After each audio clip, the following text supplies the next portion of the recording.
26 metų pavasaris, balandžio pradžia. Kaktusai išsibuvo šįmet prastai. Čekiška opuncija,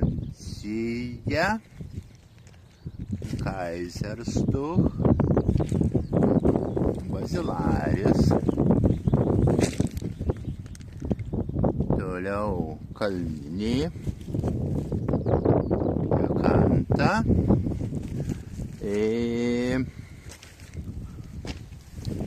stiebiniai kaktusai arba medlinės opuncijos, cilindro opuncijos irgi truputį nukentėję, bet kai kurie tai normaliai.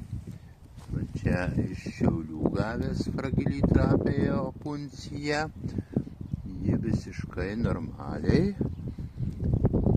Neaišku, kuri va šitą geltoną labai gražiai žydinti opuncija. Pernai prastai išsibuvo, šįmet gerai išsibuvo. Kaktusų įvairiai. Šiaip tai šiais metais jie yra prasčiau atrodantys negu pernai tuo pačiu metu. Kaktusai žiemojo visiškai, kaip matote, lauke, atvirame grunte. Tačiau nuostolių gal bus. Šiaip jau tokie, jie ir pavargė, bet jie atsigaus iki vasaros vidurio, tikrai bus. Nors kai kurie, tarkime, rutilins, opuncija rutilins visiškai nenukentėjus.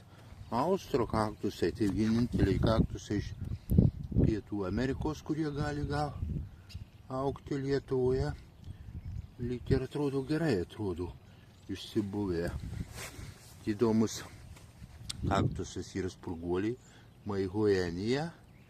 Irgi atrodo, kad visai normaliai peržiemojo, bet šiaip jau tai nuostolių kažkiek tai biškį gali ir būti.